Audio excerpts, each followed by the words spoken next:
अगर आप भी लेना चाहते हैं देश दुनिया की तमाम जानकारी तो आज ही सब्सक्राइब करें हमारे चैनल को। साथ ही नीचे दिए बेल आइकन को जरूर दबाएं ताकि हर अपडेट आप तक पहुंच सके।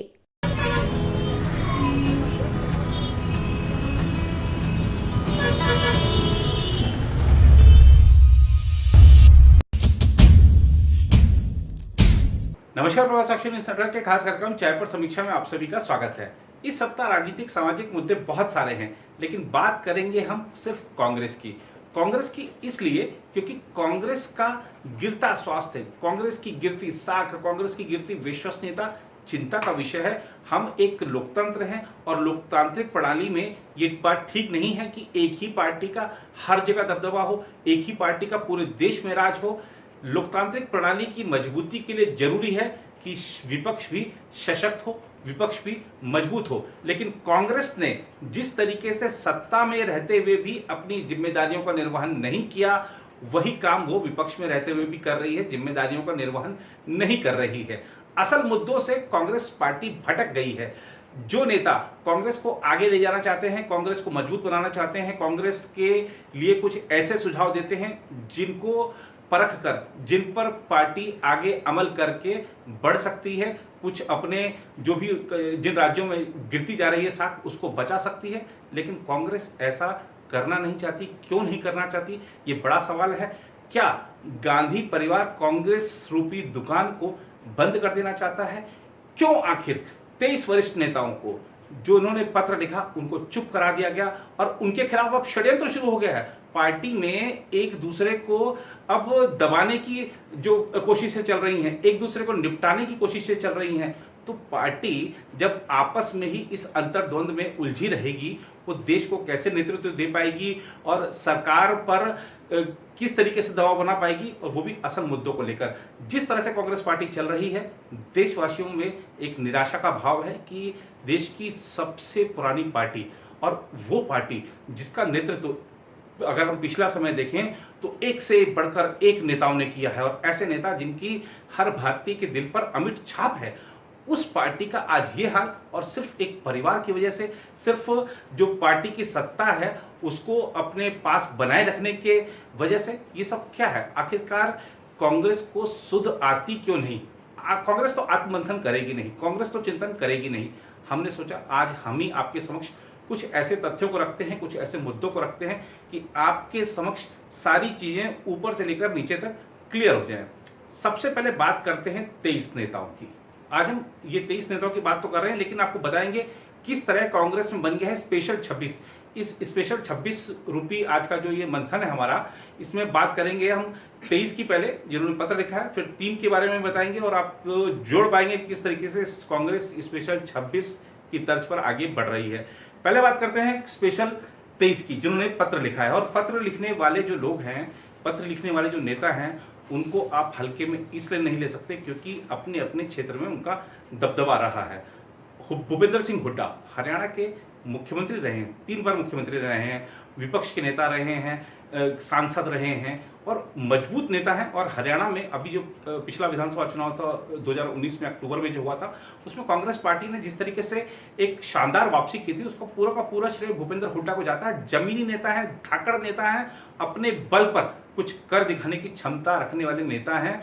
इसके अलावा आप राजेंद्र कौर भट्टल को देखिए। राजेंद्र कौर भट्टल पंजाब की एकमात्र महिला मुख्यमंत्री रही हैं कांग्रेस पार्टी की तरफ से। 96 में बनी थी वो मुख्यमंत्री, और उसके बाद भी अगर आप देखें कि कैप्टन अमरिंदर सिंह से 36 का आंकड़ा भले ही हो, लेकिन जमीनी आधार वाली नेता हैं और चुनाव लगातार जीतने वाली नेता हैं, जो मजबूत एक नेता है कांग्रेस की पंजाब में। इसके अलावा अगर बात करें हम वीरप्पा मोइली, कर्नाटक के मुख्यमंत्री रहे हैं, जो प्रशासनिक सुधार आयोग बना था उसके चेयरमैन रहे हैं, विधि मंत्री रहे हैं देश के 2 बार, और भी कई मंत्रालय उन्होंने संभाले हैं। दिग्गज नेता हैं और साथ ही साहित्यकार भी हैं, उनकी साहित्य में भी पकड़ है। अक्सर राजनेता साहित्य से थोड़ी दूरी बना के रखते हैं, लेकिन वो वीरप्पा मोइली इससे वैसे नेता नहीं है, वो साहित्य में पकड़ रखने वाले नेता हैं और साफ छवि है, ईमानदार छवि वाले नेता हैं, जनाधार वाले नेता हैं। तो हमने आपको जिस तरीके से बता रहे कि ये लोग जनाधार वाले नेता हैं। इसके अलावा पृथ्वीराज चौहान केंद्र में पीएमओ में राज्य मंत्री रह चुके हैं, कई सारे मंत्रालय, लगभग दर्जन भर मंत्रालयों का कार्यभार उन्होंने संभाला है। महाराष्ट्र के मुख्यमंत्री रह चुके हैं, अभी भी विधायक हैं और लगातार जीतने वाले नेता हैं, धाकड़ नेता हैं। खासतौर पे जो चौहान की जो राजनीति है जो वहाँ पर महाराष्ट्र में, उसमें एक प्रमुख नेता के तौर पर देखे जाते हैं। गुलाम नबी आज़ाद जम्मू कश्मीर के मुख्यमंत्री रह चुके हैं, केंद्र सरकार में कई मंत्रालय संभाल चुके हैं, राज्यसभा में नेता विपक्ष हैं। और आप देखिए कि किस तरीके से गुलाम नबी आज़ाद की जो पहचान है, उनका जो मान सम्मान है सभी दलों में है। देश के 2 बार संसदीय कार्य मंत्री रहे हैं गुलाम नबी आज़ाद, लेकिन अभी कांग्रेस ने एक जो 2 दिन पहले एक समिति बनाई है जो कि सरकारी विधेयकों का अध्ययन करेगी, सरकारी अध्यादेशों का अध्ययन करेगी और उसके बारे में कांग्रेस पार्टी को सुझाव देगी ताकि संसद में इन मुद्दों को उठाया जा सके। तो अध्यादेशों संबंधी समिति में जयराम रमेश को रख लिया गया है, लेकिन गुलाम नबी आज़ाद जो कि देश के 2 बार संसदीय कार्य मंत्री रहे हैं, उनको नहीं रखा गया है। इसके अलावा आनंद शर्मा देखिए देश के विदेश मंत्री रहे हैं, वाणिज्य मंत्री रहे हैं और कांग्रेस की सरकारों में उन्होंने कई सारे मंत्रालय संभाले हैं। राज्यसभा में एक सशक्त तरीके से बात रखने में माहिर हैं, राज्यसभा की राजनीति वर्षों से कर रहे हैं और भले उनका जनाधार नहीं हो, लेकिन सभी दलों में उनके अच्छे संबंध हैं। और अगर हम बात करते हैं वाणिज्य की, बात करते हैं विदेश मामलों की, या बात करते हैं आंतरिक सुरक्षा की, तो उसमें वो पकड़ रखते हैं, कई विषयों में बहुत अच्छा बोलते हैं आनंद शर्मा। शशि थरूर केंद्र में मंत्री रहे हैं और संयुक्त राष्ट्र में हमें पता है कि वो संयुक्त सचिव भी रह चुके हैं। और इसके अलावा अगर हम देखें जो उनका लगातार जिस तरीके से वो जीत कर आते हैं, तो अपने कॉन्स्टिट्यूंसी में उन्होंने अपनी पकड़ बनाए रखी है और साहित्य से उनका भी गहरा नाता रहा है, कई सारी पुस्तकें आ चुकी हैं उनकी, और कांग्रेस पार्टी का साथ कभी छोड़ते नहीं हैं वो। इसके अलावा ठीक है वो विवादित बयान दिए जाते हैं, उनकी तरफ से विवादों से उनका पुराना नाता रहा है, कई सारे उनके ऊपर लांछन भी लगे हैं, लेकिन कांग्रेस नेता शशि थरूर बीजेपी पर हमला बोलने का या प्रधानमंत्री नरेंद्र मोदी पर हमला बोलने का कोई भी मौका छोड़ते नहीं हैं। इसके अलावा अगर बात करें हम, संदीप दीक्षित हैं, कपिल सिब्बल हैं, मनीष तिवारी हैं, विवेक तनखा हैं, मुकुल वासनिक हैं, जितिन प्रसाद हैं, पीजे कुरियन हैं, अजय सिंह हैं, रेणुका चौधरी हैं, मिलिंद देवड़ा हैं, राज बब्बर हैं, अरविंदर सिंह लवली हैं, कौल सिंह ठाकुर हैं, अखिलेश प्रसाद सिंह हैं, कुलदीप शर्मा हैं, योगानंद शास्त्री हैं। इन सबका अगर आप प्रोफाइल देखेंगे तो ये सारे जमीन से जुड़े हुए नेता रहे हैं और जानते हैं, कार्यकर्ताओं की नब्ज को पहचानते हैं और कांग्रेस से उस परंपरा को खत्म करना चाहते हैं कि चेलों को पद दे दिया जाए, जो दिल्ली के चक्कर लगाता है उसको पद दे दिया जाए। इन सबका यही कहना है कि कांग्रेस के जो पद हैं, चाहे वो ग्राम स्तर पर अगर हमारा पार्टी का कोई नेता बन रहा है, कोई पद उसको दिया जा रहा है, चाहे राष्ट्रीय स्तर का जो अध्यक्ष बन रहा है, राष्ट्रीय अध्यक्ष बन रहा है, सबका निर्वाचन होना चाहिए। निर्वाचन में इन्होंने, गुलाम नबी आज़ाद ने कहा भी है, उन्होंने बताया कि क्यों निर्वाचन जरूरी है। निर्वाचन से कोई 51% जो वोट लेके बनेगा वही उसको पद मिलेगा। इसके अलावा जिन्होंने कंटेस्ट किया है, जो चुनाव लड़े हैं, दूसरे तीसरे चौथे नंबर पर रहे हैं, वो भी अगली बार के लिए मेहनत करेंगे। तो ये अगर मेहनत करेंगे और जो सबसे सर्वाधिक मत लेकर पद को प्राप्त किया है, तो ये सारे मेहनत करेंगे, तो इससे कांग्रेस पार्टी मजबूत होगी। इन सबका, और इन सब ने देखिए कोई गलत बात नहीं कही है। इन्होंने क्या कहा है, इन्होंने कहा है पूर्णकालिक अध्यक्ष होना चाहिए। पूर्णकालिक अध्यक्ष की मांग क्या नाजायज है? पूर्णकालिक अध्यक्ष की मांग कर लेने से क्या ये सारे के सारे विलन हो गए? इन्होंने कांग्रेस पार्टी की जो सेवा की है 30, 40, 50 साल, क्या वो सब धुल गया? ऐसा नहीं होना चाहिए। देखिए अगर आप बीजेपी को ले लीजिए, बीजेपी कांग्रेस की कोई तुलना नहीं हो सकती है, लेकिन बीजेपी की जो व्यवस्था है उसको आपको मानना पड़ेगा कि वहां पर व्यवस्थाएं सुचारू ढंग से चलती हैं। अब कांग्रेस में सोनिया गांधी ने भले ही एक रिकॉर्ड बनाया हो कि आप 18 साल 20 साल तक अध्यक्ष पद पर रह लिए, लेकिन आपने एक और रिकॉर्ड बना दिया कि आप अंतरिम अध्यक्ष पद भी सर्वाधिक बार रह लिए। अभी आपका 1 साल का कार्य, 1 साल तक आप अंतरिम अध्यक्ष रहे, अब वापस आप अंतरिम अध्यक्ष बन गए हैं। चुनाव की आपने बात कही है, लेकिन चुनाव करा लिए जाएंगे क्या, इस बात की कोई गारंटी नहीं है।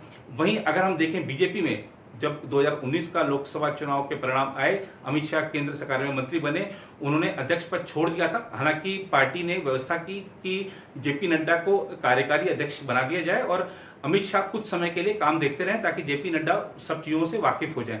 अमित शाह ने वैसा ही किया, पार्टी की बात मानी और जनवरी 2020 में उन्होंने जो अध्यक्ष पद है वो पूरी तरीके से जेपी नड्डा को सौंप दिया। तो 6-7 महीने का एक तरह से हम कह सकते हैं कि कालखंड था जब जेपी नड्डा कार्यकारी अध्यक्ष के तौर पर देख रहे थे और सीधा फिर वो पूर्णकालिक अध्यक्ष के तौर पर अब कामकाज देख रहे हैं पार्टी का। अमित शाह पार्टी के कामों से हट के सरकार में महत्वपूर्ण भूमिका निभा रहे हैं। क्या यह व्यवस्था नाजायज थी? बिल्कुल जायज़ थी, क्योंकि पार्टी अलग जगह है, सरकार अलग जगह है। बहुत एक व्यक्ति एक ही पद निभाए, वो व्यवस्था ज़्यादा ठीक रहती है। अब आप देखिए कि इन्होंने, कांग्रेस ने दूसरी बार अंतरिम अध्यक्ष पद दे दिया है, और खासतौर पे गांधी परिवार अब ये कहते हैं कि जो पार्टी को आगे ले जा सकता है, जो पार्टी को चुनाव जिताने की क्षमता रखता है, उसको अध्यक्ष बनाया जाए। जरा गांधी परिवार की बात कर लेते हैं, सोनिया गांधी की बात करते हैं। सोनिया गांधी भले ही 2019 के लोकसभा चुनाव में राष्ट्रीय अध्यक्ष नहीं थी, लेकिन जो स्टार प्रचारक थी, भले ही उन्होंने स्टार प्रचारक के तौर पर ज़्यादा सभाओं को संबोधित नहीं किया था स्वास्थ्य कारणों से, लेकिन एक बात, ये जिम्मेदारी वाली बात अगर आती है तो सोनिया गांधी को भी जिम्मेदारी लेनी चाहिए। पूरे उत्तर प्रदेश में अकेले सिर्फ वही अपनी सीट जीत पाने में सफल रही थी, और वो भी हम लोग रायबरेली में थे, हमने अमेठी में भी देखा चुनाव के दौरान प्रभा साक्षी की टीम देश भर में अलग अलग ढंगों, अलग अलग जगहों पे गई थी, और हमने देखा था रायबरेली में चुनाव किस तरीके से कांग्रेस ने जीता है। हमने देखा था कि अमेठी में किस तरीके से कांग्रेस की बुरी हालत हो रही है। तो पूरे अगर हम देखें कि इतनी बड़ी जो लोकसभा की सीटों वाली प्रदेश है उत्तर प्रदेश, वहां से एक सीट कांग्रेस की, बाकी सब पर बुरा हाल। जो कांग्रेस के राष्ट्रीय अध्यक्ष थे वो अमेठी में चुनाव हार जाते हैं, और कांग्रेस जो बार बार कहती है कि सांप्रदायिकता का जहर घोलकर बीजेपी चुनाव जीतती है। आपने क्या किया था? आप अमेठी के अलावा केरल में जाके पर्चा भराए, वहां पर किस तरह के झंडे लहराए गए, वहां पर किस तरह के नारे लगाए गए, वहां पे किस तरह के भाषण दिए गए। तो सांप्रदायिकता का जहर कौन खुल रहा है, ये सब चीजें लोगों ने देखी हैं। अब हमने बताया कि आपको कि किस तरीके से सोनिया गांधी का जो नेतृत्व था उसमें 2014 में चुनाव हारे थे। नेतृत्व सोनिया गांधी का नहीं था 2019 में, लेकिन पार्टी की एक बार फिर से बुरी हार हुई। तो सोनिया गांधी किस नाते कह सकती हैं कि मैं चुनाव जिताऊं, नेता हूं, मुझे ही अध्यक्ष बनाया जाए? बात राहुल गांधी की करते हैं। राहुल गांधी अगर चुनाव जिताने वाले नेता होते तो 2014 में भी वो स्टार प्रचारक रहे थे, पूरा कैंपेन उन्होंने संभाला था, नहीं कुछ कर पाए। 2019 में एक बार फिर कांग्रेस को बुरी हार का सामना करना पड़ा। कांग्रेस के साथ जो जो दल गए थे सबको हार का मुंह देखना पड़ा। तो और खासतौर पर राहुल गांधी कांग्रेस अध्यक्ष पद पर रहते हुए, कांग्रेस में भी इतिहास में एक रिकॉर्ड बन गया कि कांग्रेस अध्यक्ष पद पर रहते वाला व्यक्ति अपना चुनाव खुद हार गया। अमेठी से राहुल गांधी चुनाव हार गए, अपने परिवार का गढ़ खो दिया। ये अब बड़ी बात थी, क्योंकि एक सीट खोना शायद तो कुछ कह सकते हैं कि सामान्य चीज हो सकती है, लेकिन अमेठी खोना, रायबरेली खोना, ये सब चीजें गांधी परिवार के लिए बड़ी बात है, क्योंकि ये पारिवारिक गढ़ रहे हैं। तो क्या कारण रहा, अमेठी खो दिया आपने, और उसके बाद से आप लगातार ट्विटर पर सक्रिय रहते हैं, आप नेताओं से नहीं मिलते, आप कार्यकर्ताओं से नहीं मिलते, सिर्फ आप सरकार पर निशाना साधते हैं, और जब भी निशाना साधते हैं वो मुद्दे ऐसे होते हैं जो कि आम जन से मेल नहीं खाते हैं। उन मुद्दों को जनता भी मानती है कि ये आप नाहक के मुद्दे उठा रहे हैं। बात करते हैं प्रियंका गांधी की। प्रियंका गांधी का बड़ा हवा बनाया गया कि प्रियंका गांधी राजनीति में आएंगी तो ये कर देंगी, वो कर देंगे। और प्रियंका गांधी की जब लॉन्चिंग हुई थी 2019 के लोकसभा चुनाव से पहले, तो कांग्रेस को लगा था कि अब तो बस आंधी है इस बार, लेकिन आंधी कुछ नहीं, तूफान कुछ नहीं। प्रियंका गांधी का जो रोड शो था, हमने खुद वाराणसी में देखा था कि किस तरीके से उसमें अलग अलग जिलों से लोग बुलाए गए थे। ऐसे ही सिर्फ हवा बनाया गया था, और प्रियंका गांधी जो पूर्वांचल की प्रभारी थी, कुछ नहीं कर पाई, बिल्कुल कुछ नहीं कर पाई। और अपने जो घर की सीट है रायबरेली और अमेठी में, तो वही प्रचार करती हैं, सिर्फ रायबरेली बचा पाई, और जो अमेठी है वो हाथ से चला गया। कितना कुछ किया था इन लोगों ने, कितना कुछ प्रचार किया था, लेकिन कुछ नहीं कर पाए। तो प्रियंका गांधी तो अपने पहले ही टेस्ट में फेल रही हैं, और प्रियंका गांधी भी सिर्फ सोशल मीडिया मंचों से ही राजनीति कर रही हैं। कार्यकर्ताओं के साथ उनका सीधा संवाद जाकर कार्यालयों में नहीं होता है, और जो कि कार्यकर्ता चाहते हैं ये चीज। आपने ठीक है, चुनाव के समय आप कार्यालय में बैठ रहे हैं, आपने बहुत सारे सपने दिखाए कार्यकर्ताओं को, लेकिन वो कुछ पूरे नहीं हुए हैं। आप जाके कांग्रेस के कार्यकर्ताओं से मिलिए, तब आपको सारी चीजें बताएंगे वो। तो ये प्रियंका गांधी भी किसी लिहाज से कांग्रेस अध्यक्ष पद संभालने के लिए योग्य नहीं है। उन्होंने जितने मुद्दे उठाए थे वो सब मुद्दे विफल रहे हैं। अगर हम बात करें, ये जो 23 लोगों ने चिट्ठी लिखी है, ये चिट्ठी में क्या मांग कर रहे हैं? पूर्णकालिक अध्यक्ष को। हमने बताया कि ये जो गांधी परिवार है पूर्णकालिक अध्यक्ष पद के योग्य फिलहाल नहीं है। अब इनकी मांग ये भी है कि जो अध्यक्ष बने वो राष्ट्रीय मुख्यालय में बैठे। अभी आप गांधी परिवार में, चाहे अभी सोनिया गांधी हो, इससे पहले राहुल गांधी थे, कार्यालय में ही नहीं बैठते हैं ये लोग। कार्यकर्ता आते हैं, नेता आते हैं, अन्य प्रदेशों से, यहाँ पार्टी के महासचिवों से या सचिवों से या जो तमाम सेल हैं उनके प्रमुखों से मिलकर थोड़ा सा कैंटीन में बैठे, थोड़ा सा चाय पानी पिया, थोड़ा सा पार्क में बैठे, फोटो खिंचाई, सेल्फी ली, चले जाते हैं। आश्वासन मिल जाता है कुछ सचिवों से, कुछ महासचिवों से, चले जाते हैं। लेकिन आप देखिए कि पूर्णकालिक अध्यक्ष अगर बैठता है कार्यालय में, चाहे सप्ताह में एक दिन बैठे, मिलता है नेताओं से जो प्रदेश से आते हैं, तो कितना मनोबल बढ़ता है उन लोगों का जो प्रदेशों से आ रहे हैं। और यही नहीं, जो पार्टी के जो अध्यक्ष हैं, आपको जरा एक बात बताते हैं अमित शाह की। अमित शाह अध्यक्ष थे। अमित शाह जब भी किसी प्रदेश में जाते थे तो अध्यक्ष के नाते, तो वो उस प्रदेश के कार्यालय में ही वहीं पर रहते भी थे। वो किसी होटल में नहीं रहते थे, उस कार्यालय में ही रहते थे जहां पर व्यवस्था उनकी रहने की कर दी जाती थी कि जो नेता है, कार्यकर्ता है, उनसे मिल सके, संवाद कर सके, और वो खुद फीडबैक लेते थे। ये होती है प्रणाली। आप किसी प्रदेश कार्यालय में जाते ही नहीं हैं। अगर आप गए भी हैं तो बस किसी सभा में बुला लिया आपको, वहां पर आपने हाथ हिलाया, आप जो भी भाषण दिया आपने, उसके बाद चले आए। तो आप जब कार्यालयों में जाएंगे, आपको पता ही नहीं होगा कि आपके किन किन प्रदेशों में अपने दफ्तर हैं, किन प्रदेशों में किराए पे दफ्तर चल रहे हैं। तो ये सब दिखाता है कि पार्टी चलाने में आपकी कितनी रुचि है, या मुझे अपनी जो शक्ति मैंने अर्जित की है उस शक्ति बचाए रखने में मेरी कितनी रुचि है। तो कांग्रेस में गांधी परिवार अपनी शक्ति बचाए रखने में रुचि रखता है। हमने 3 की बात बताई है आपको, सोनिया गांधी, राहुल गांधी और प्रियंका गांधी। 3 ये हुए। 23 का नाम हमने आपको बताया कि किस तरीके से लोगों ने पत्र लिखा, कांग्रेस में व्यवस्थाओं को ठीक करने की मांग की। तो 23 और 3 26, यही है कांग्रेस के स्पेशल 26।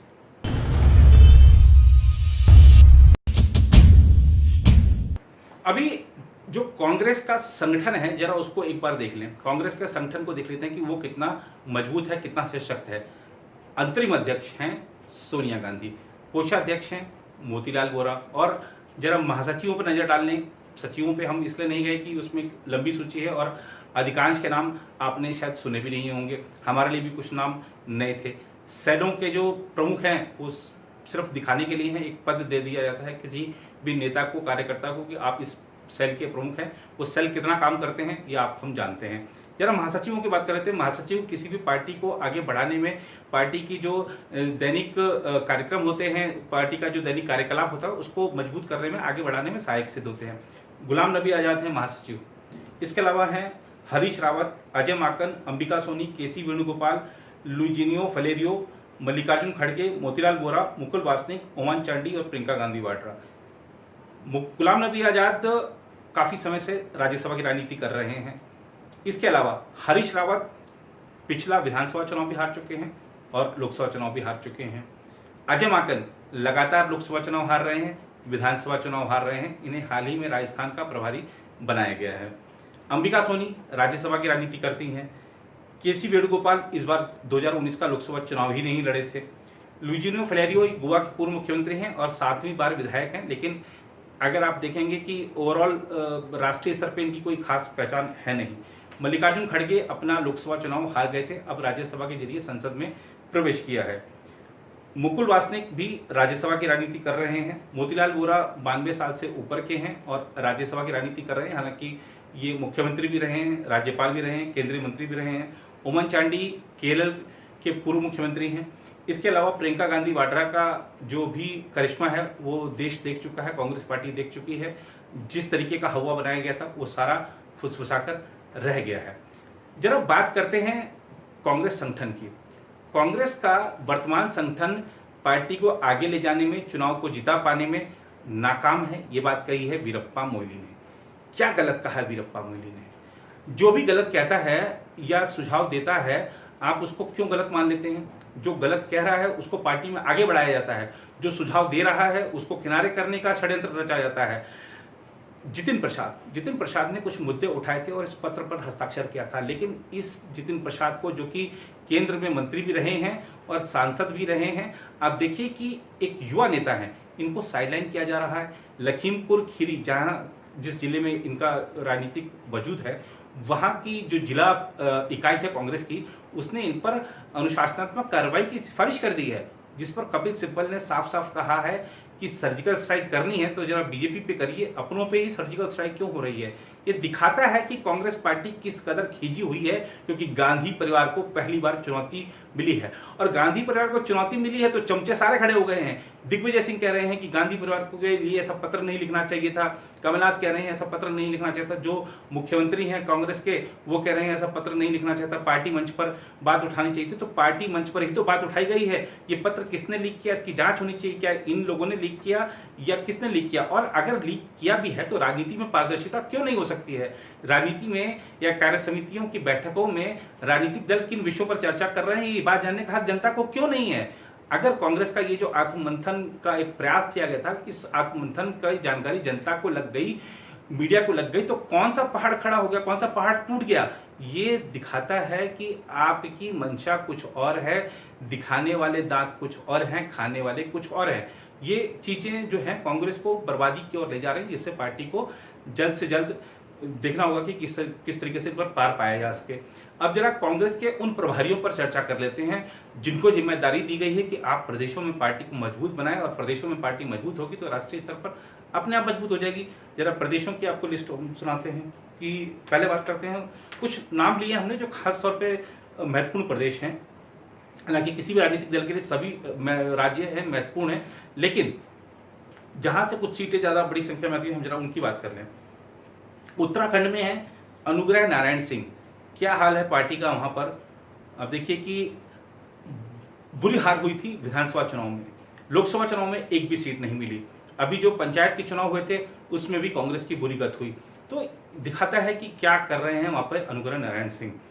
आशा कुमारी पंजाब और चंडीगढ़ की प्रभारी जरूर हैं, लेकिन पंजाब में सारा जो दबदबा है, सारा जो खेल है, सारा जो जलवा है कैप्टन अमरिंदर सिंह का है। आप प्रभारी चाहे आशा कुमारी को बनाएं, चाहे प्रभारी आप किसी और को बनाएं, जो अमरिंदर का अगर जलवा चला तो वो जलवा सारा क्रेडिट अमरिंदर सिंह को ही है।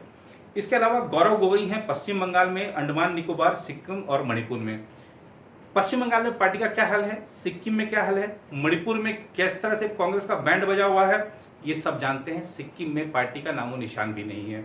इसके अलावा जितेंद्र सिंह हैं उड़ीसा के, ये कैबिनेट में मिनिस्टर रहे हैं, रक्षा राज्य मंत्री थे, और उड़ीसा का इनके पास प्रभार है। उड़ीसा में कांग्रेस पार्टी की बुरी गति हो रखी है इस समय। इसके अलावा पीएल पुनिया छत्तीसगढ़ में है। अब ये ठीक है, कहा जा सकता है कि छत्तीसगढ़ में बहुत अच्छे बहुमत से कांग्रेस की वापसी हुई थी, लेकिन लोकसभा चुनाव में एक सीट नहीं मिली। क्या पीएल पुनिया को क्रेडिट दिया जाए या नाकामी भी उनके साथ जुड़ी जाए, ये आप ही देख लीजिए। रामचंद्र खुटिया तेलंगाना में है। तेलंगाना में कांग्रेस ने एक गेम खेला था, टीडीपी के साथ मिलकर चुनाव लड़ा था और पिछली बार से बुरी हार का सामना करना पड़ा था। तो तेलंगाना में कितनी मजबूत है ये आपको दिखाया हमने। इसके अलावा आरपीएन सिंह झारखंड में। अब झारखंड में कांग्रेस एक समय अपने बल पर वहां पर बहुत बड़ी भूमिका में थी, लेकिन आप देखिए कि अब उसको पिछलग्गू बना दिया गया है जेएमएम की। जेएमएम के पिछलग्गू बन के वहां पर अपने 2-4 मंत्री बनवा लिए हैं कांग्रेस ने, तो उसका श्रेय इनको दिया जा सकता है, आरपीएन सिंह जी को। रजनी पाटिल हिमाचल प्रदेश में है। जैसा कि हमने आपको बताया कि अमरिंदर सिंह पंजाब में मजबूत है, तो हिमाचल प्रदेश में वीरभद्र सिंह ही मजबूत हैं। आप प्रभारी किसी को बना दीजिए, वो सिर्फ कहने के लिए है। राजीव सातव के पास गुजरात, दादरा नगर हवेली और दमन और दीव है। क्या हाल है इन तीनों ही जगहों पर? राजीव सातव की कामयाबी नाकामयाबी इसी से तय होती है। शक्ति सिंह गोहिल बिहार और दिल्ली। बिहार में विधानसभा चुनाव में ठीक है कांग्रेस का प्रदर्शन अच्छा रहा था, लेकिन वो महागठबंधन के नाते वहां पर लड़े थे तो उनका प्रदर्शन अच्छा हो गया था। उस समय नीतीश कुमार और लालू यादव एक साथ थे और उस नाते कांग्रेस को भी उसका लाभ मिला था। लेकिन लोकसभा चुनाव में बहुत ज्यादा कुछ करने के बावजूद भी शक्ति सिंह गोहिल कुछ नहीं करा पाए। गुजरात में तो पार्टी छोड़ने वाले विधायकों की जिस तरीके से होड़ लगी हुई है वो दिखा है आप पिछले दिनों में राज्यसभा चुनाव के समय में। लोकसभा में इनके पास कुछ है ही नहीं गुजरात में। अजय माकन विधानसभा चुनाव हारे हैं दिल्ली में, लगातार लोकसभा चुनाव हार रहे हैं। इनको राजस्थान भेजा गया है, लेकिन अशोक गहलोत वहां पे जो चाहेंगे वो चलेगा। अजय माकन की नहीं चलने वाली है, दिख गया था। अविनाश पांडे भी किस तरीके से वहां पर काम कर रहे थे। अविनाश पांडे को फिलहाल बिहार का चुनाव प्रभारी बनाया गया है। देखना होगा कि वहां पर किस तरीके से वो काम कर पाते हैं, क्योंकि बहुत ज्यादा कुछ मिलने वाला नहीं है बिहार में कांग्रेस को अगर हम देखें तो।